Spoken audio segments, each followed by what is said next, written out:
Hello, my name is Kennedy St. Pierre, and I will be presenting my creative artist book. It was made for my second short story. My second short story was about the 9/11 attacks from the perspective of a fictional woman character telling the story of a boy with a red bandana who saved multiple lives.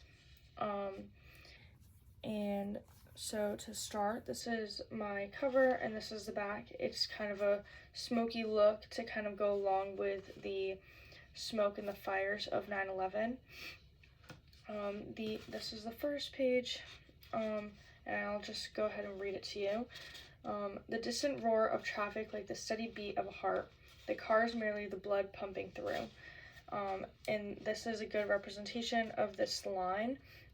It's showing that the city is a heart, and that it is essentially like a living creature, even though it isn't for real.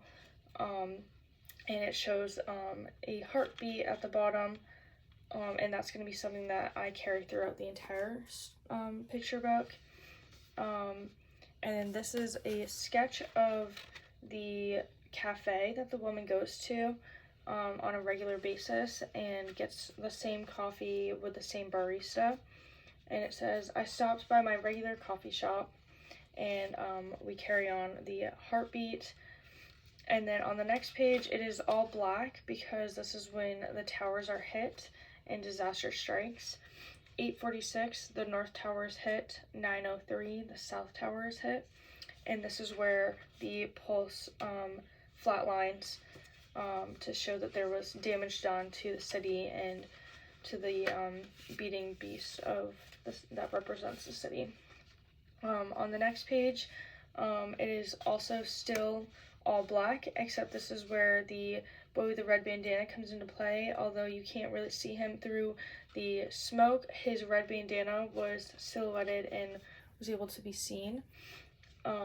Through the darkness, a figure emerged. His face was hidden behind a red bandana tied over his nose and mouth.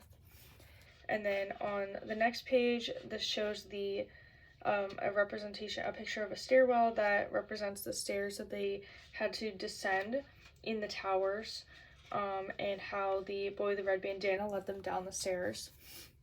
We descended floor by floor. The stairwell stretched into eternity. And it shows that the pulse is still flatlined. And as the woman got to the bottom of the building and exited the building, she felt a moment of relief by going outside, but then it was quickly disturbed by all of the police officers and the firefighters that were out there and all the commotion and all of the debris in the streets. Ash and debris covered the streets like a dirty blanket of snow. Nothing like the soft, fluffy winters I was used to seeing. And then here I put a split picture of the winter streets that she's used to seeing and the debris-covered streets that she was seeing currently. And it shows that it is still flatlining for the pulse. And then on the next page, I looked up just in time to see the South Tower crumble. I prayed for the boy with the red bandana. And this is a moment from towards the end of the book when she gets to the bridge where they were sending everyone for safety, and she watched as the South Tower, the building that she had just escaped from, crumbles down. And there's a picture of a $20 bill folded so that you can see the Twin Towers burning.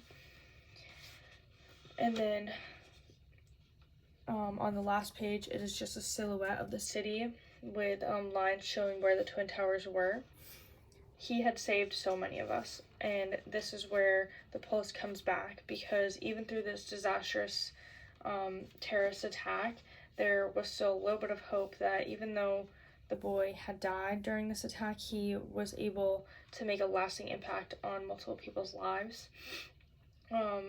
One thing that I did want to mention, for the texture that I ended up deciding to go with for blacking out these pages, I hadn't initially intended for this to happen, but because of the texture, it bleeds onto other pages, and I think that this is a really cool feature added to the book because it adds kind of a smoky look to some of the other pages that kind of show the effect that, like, through everything, this attack like did affect so many different things, and it carries on that smoky feel throughout the entire story.